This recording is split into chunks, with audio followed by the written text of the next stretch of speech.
So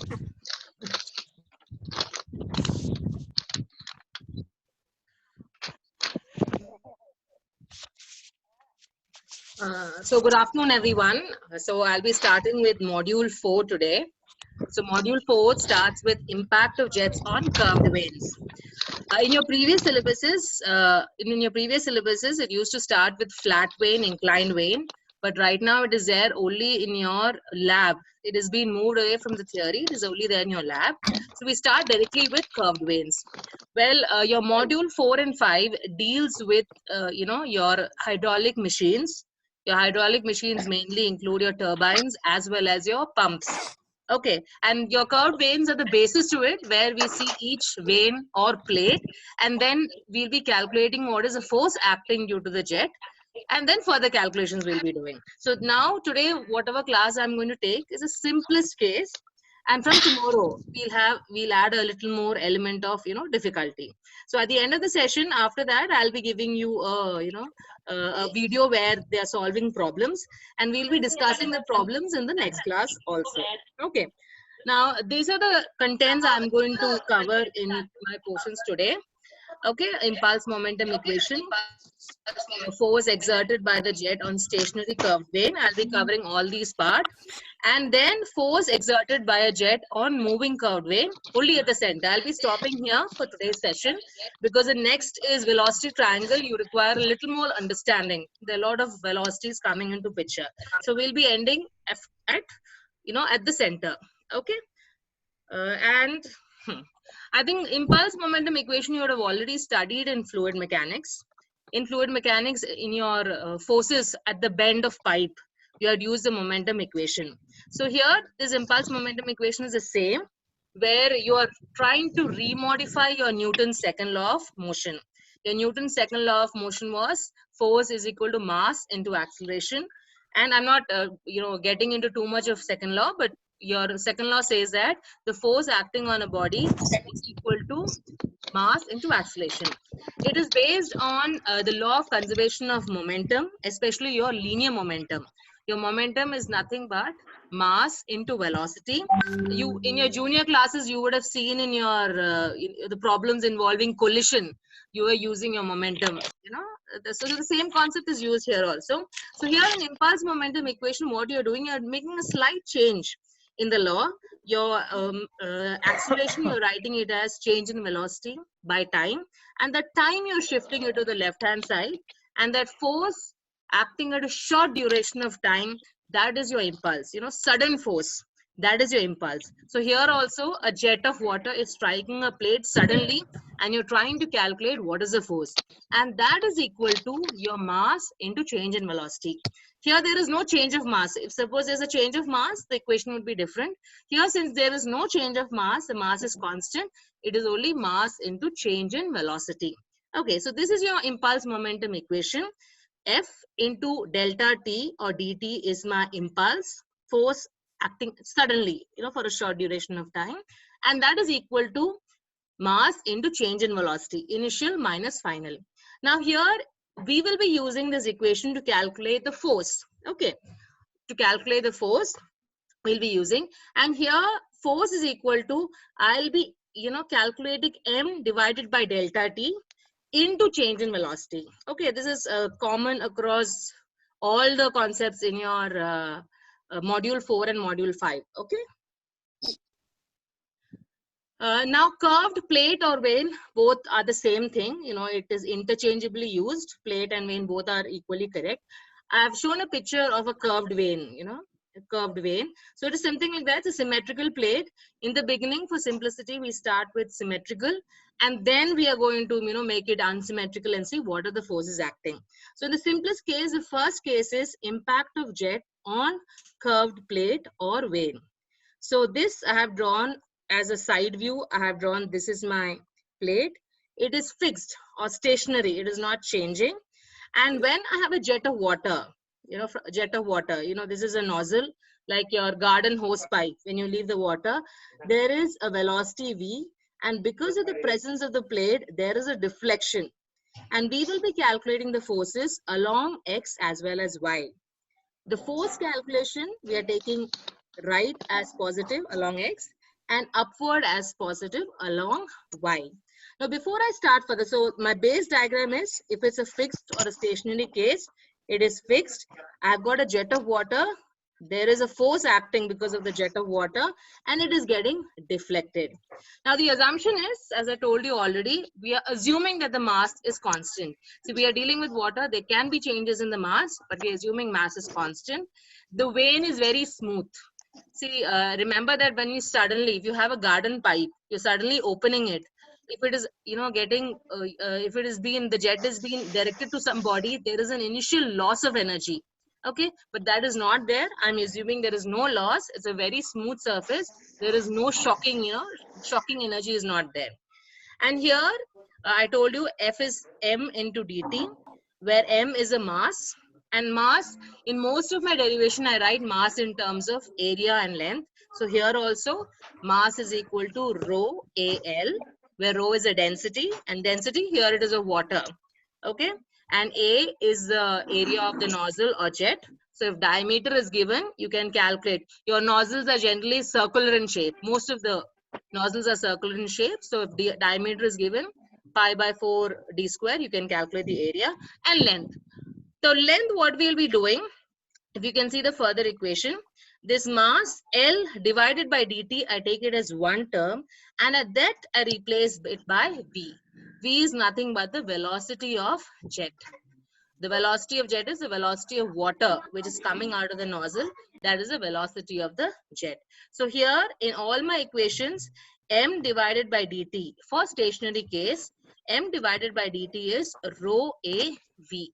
Okay, and then we'll be finding force along x and y direction.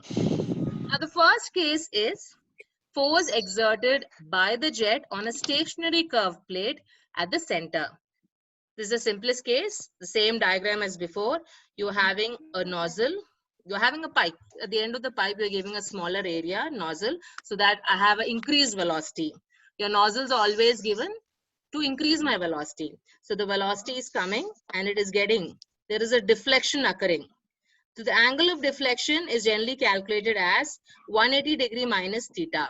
Now the angle of deflection will be generally given in your problems, and from there you have to calculate your theta value. So if your angle of deflection is 120 degree, so 180 means 120 this, so theta will be 30 degrees. Okay, so when you do the problems you can understand it. So here again you are calculating the force in the horizontal direction as well as the vertical direction. In the horizontal direction is Fx, and the vertical direction Fy is upward, but if it's negative means it is acting in the downward direction. So here again, force, as in your impulse momentum, force is given by m into delta t into change in velocity.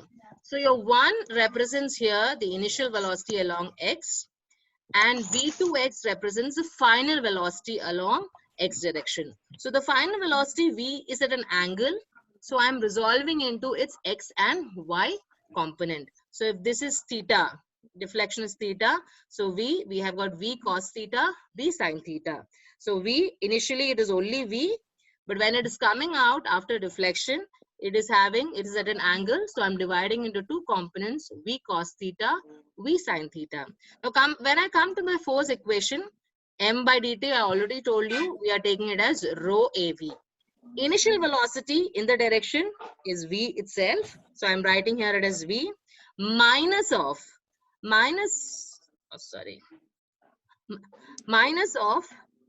here it is in the opposite direction, so minus of, since it's in the opposite direction, I again put a minus v cos theta, close the bracket. Okay, so what happened? Minus and minus, it becomes plus. You remember I had taken the right side as positive. So since it's acting in the other direction, I've got v cos theta minus v cos theta. So minus and minus, it will become positive. So my expression is simple. Fx is equal to rho a v square 1 plus cos theta. Okay.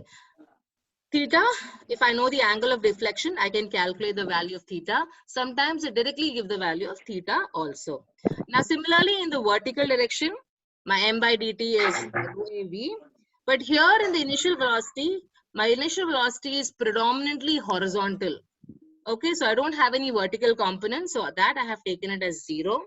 But when it comes out, since it's coming out at an angle, it is a component v sine theta. So why v sine theta upward is positive? So I've taken 0 minus v sine theta. So the net force acting is minus rho av square sine theta. So the force is acting on the downward direction. Okay, so Fi is downward and Fx is on the positive side. So this is my first simplest case where I'm finding Fx and Fi. In your problems, they may ask you to find the resultant force also. So Fr is square root of Fx square plus Fy square. Now the second case, what is happening? Instead at the center, it is coming from one side of my vein or plate. From one side it is coming, it is going through the other side. Okay. So for this, what are the calculations? The calculations are the same.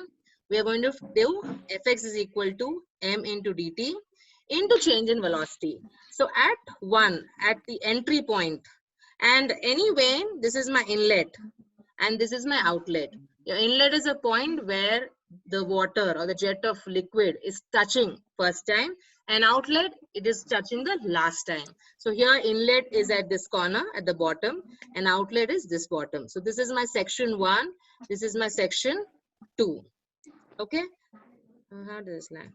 This is my section 1, section, point 1, point 2.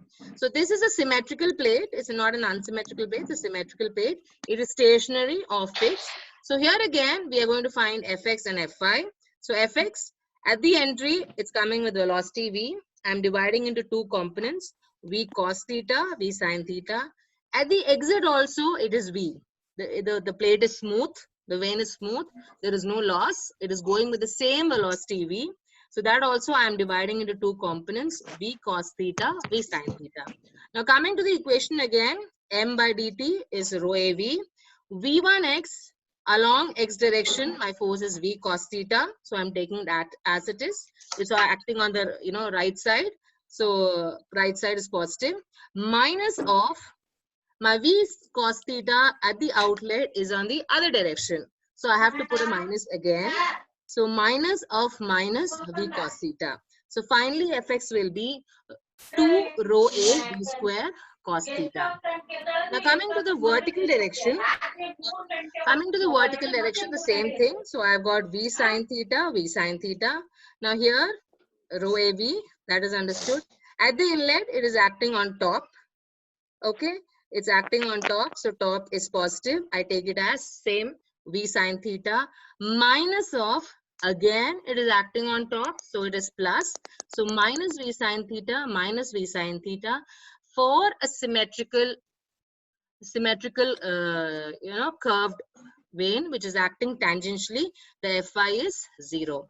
Now tangentially means, see, this is my vein, it is acting tangent to the vein. Okay, that is why it is called as tangentially. So force exerted by the jet on stationary curved plate at one point tangential, Fx, there's a value 2 rho av square cos theta, but Fy is 0.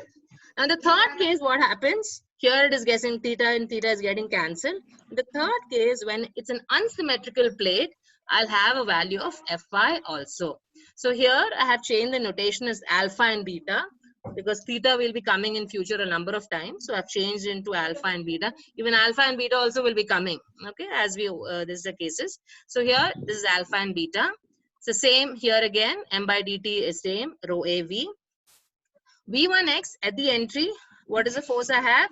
This is alpha. So the horizontal component is V1. I'm not writing. I'm saying the velocity is the same. Keeping the velocity is the same.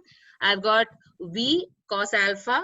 When it is coming out, it is in the opposite direction. Minus of minus V cos beta. So the final force will be along the x direction is rho av square into cos alpha plus cos beta. Now here in the vertical direction, since it is unsymmetrical, I have got an Fi value. So here along y direction, positive V sin alpha, along y direction, positive V sin beta. So as the equation, it will be v sin alpha minus V sin beta. So I'll have an equation Fy is equal to rho a v square into sine alpha minus sine beta. Okay. Now coming, so these are the three cases where it is stationary. My plate, this vane is fixed or stationary. The equations are simple. Okay. Now next we'll go to the moving case. Okay, moving case. Now here what is happening, I have got a jet of water which is striking. Because it is striking, the plate is not fixed. The plate also is moving with some velocity u. Okay, so the moving case I have started where it is acting at the center, and since there's a jet of water which is striking at the center, the plate on which it is acting is also moving with the velocity of u. Now there's slight changes here which we'll be making. The first change will be the velocity v will be replaced by the relative velocity. You know, as you know that the plate is also moving. So the force which will be acting, when the jet of water is striking here, the velocity will turn into my relative velocity since that is also moving.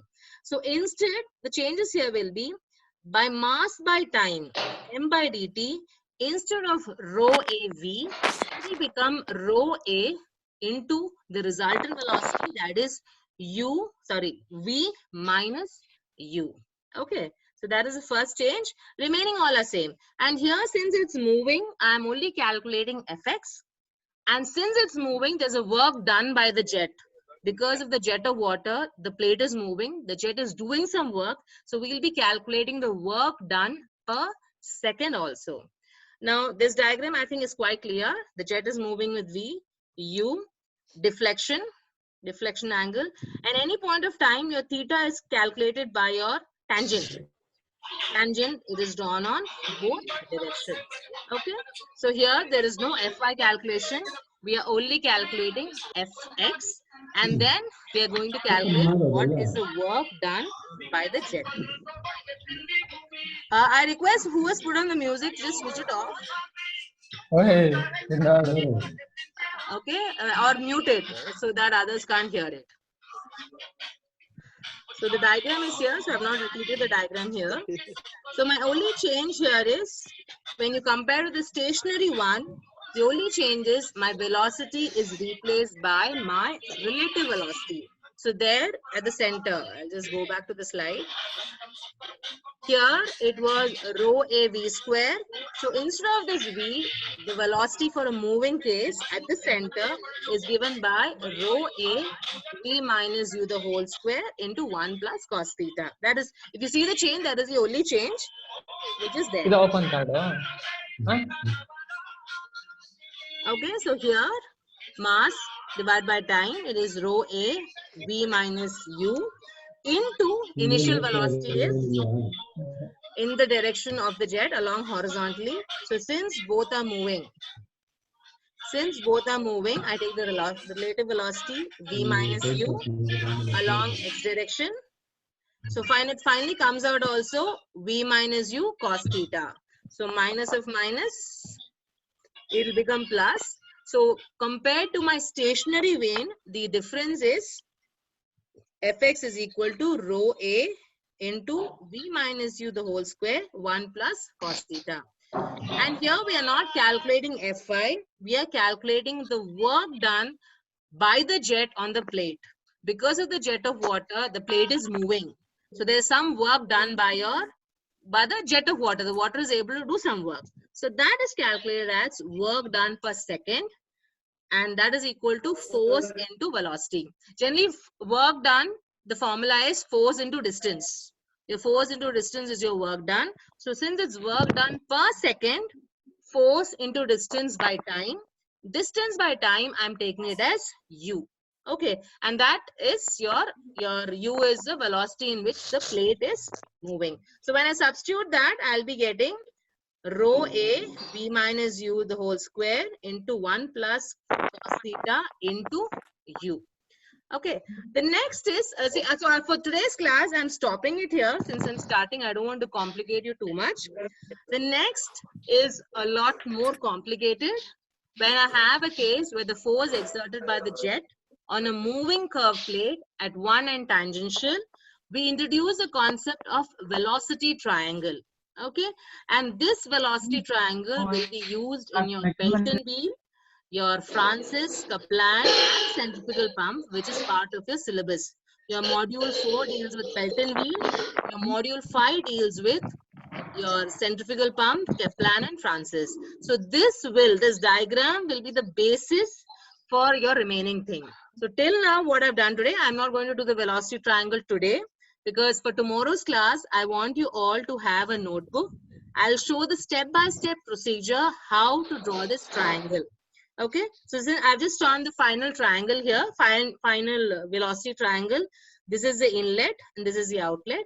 But for tomorrow's class, the next class, I won't say tomorrow, next class, I'll tell you, I request everyone to have a notebook and just draw along with me. In my PPT, I'll be showing one by one. Similarly, you have to draw along with me.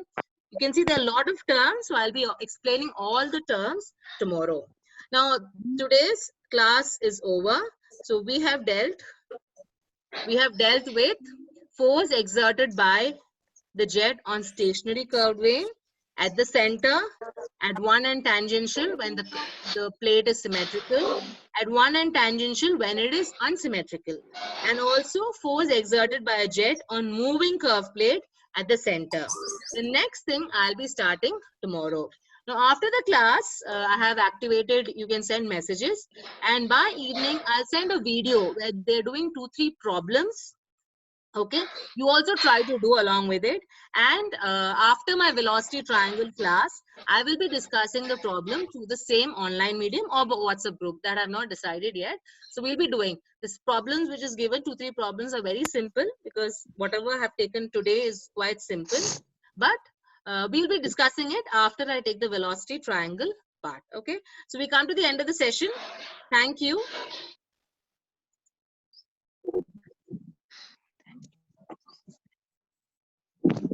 Thank you, ma'am.